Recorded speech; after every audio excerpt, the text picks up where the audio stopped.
جب زندگی شروع ہوگی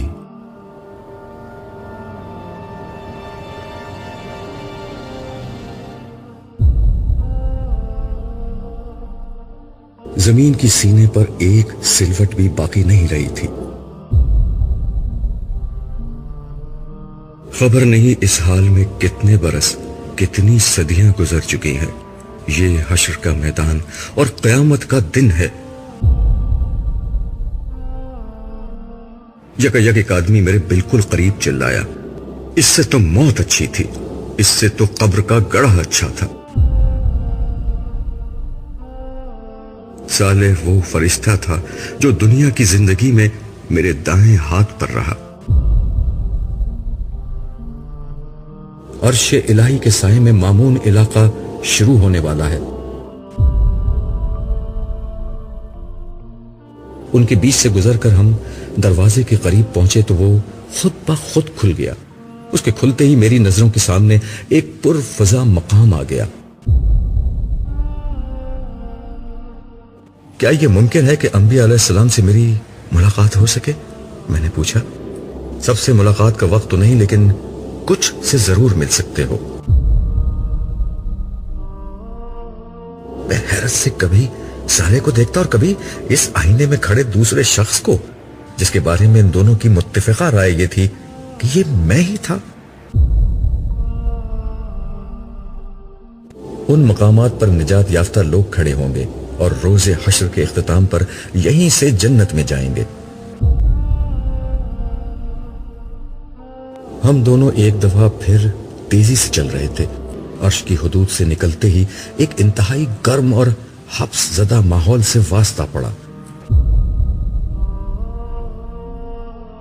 کاش لوگ اپنے گناہوں کو چھوٹا نہ سمجھتے اور مستقل توبہ کو اپنا معمول بنا لیتے. خیر، ابھی تو یہ دن شروع ہوا ہے، دیکھو آخر تک کیا ہوتا ہے. میں تمہیں مزید صدمات سے بچانے کے لیے ابھی سے یہ بات بتا رہا ہوں کہ تمہاری بیوی، 3 بیٹیوں اور 2 بیٹوں میں سے تمہاری ایک بیٹی لیلا اور ایک بیٹا جمشید اسی میدان میں خوار و پریشان موجود ہیں. ہم چلتے چلتے اس دروازے کے قریب آ گئے جہاں سے حشر کا راستہ تھا. آخری زمانے کے البتہ کم ہی لوگ یہاں آ سکے ہیں. تمہارے زمانے میں تو زیادہ تر مسلمان دنیا پرست تھے یا فرقہ پرست. اعزاز کی بات تو خدا کی بندگی کرنا ہے، اس کے بندوں کو بندگی کی دعوت دینا ہے. یہ میرا اعزاز ہے کہ خدا نے ریت کے ایک بے وقت ذرے کو اس خدمت کا موقع دیا. والدین کے نزدیک دین کی بنیادوں سے بچوں کو واقف کرانے سے زیادہ اہم یہ تھا کہ بچوں کو منہ ٹیڑھا کر کے انگریزی بولنا سکھا دیں. کون ہے جو ہر حمد، ہر شکر، ہر قیام، ہر رکوع، ہر سجدے، ہر نیاز، ہر عاجزی، ہر محبت، ہر تسبیح، ہر تکبیر کا مستحق ہے؟ میری آنکھ کھلی تو میں نے خود کو ایک نفیس اور نرم و نازک بستر پر پایا. معبود، تو نے مجھے کب کب یاد نہیں رکھا. ماں کے پیٹ سے آج کے دن تک تیری کسی مصروفیت نے تجھے مجھ سے غافل نہیں کیا، اور میں نے کبھی تیری کریم ہستی کی قدر نہ کی.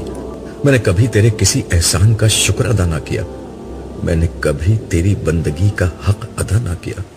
تو پاک ہے، تو بلند ہے، ہر ہم تیرے ہی لیے ہے اور ہر شکر تیرا ہی ہے. مجھے معاف کر دے اور اپنی رحمتوں کے سائے میں لے لے. تم نے جواب میں اللہ تعالیٰ کی بات نہیں سنی تھی کہ آج سچوں کو ان کی سچائی ہی نفع پہنچائے گی. میں خاموشی سے سوچنے لگا، کیسا وقت تھا وہ جب دنیا آباد تھی. لوگ اس وقت دنیا کے ہنگاموں میں گم تھے. کاش انہیں اندازہ ہو جاتا کہ اصل دنیا تو موت کے بعد شروع ہونے والی ہے.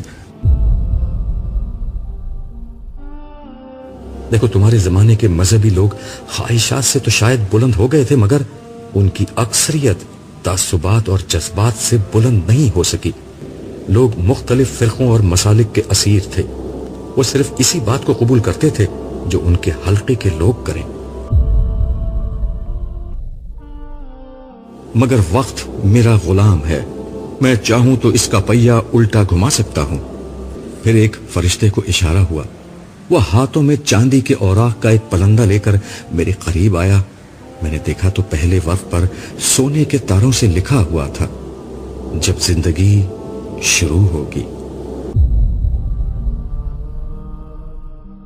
میں بے اختیار اللہ اکبر کہتا ہوا سجدے میں گر گیا۔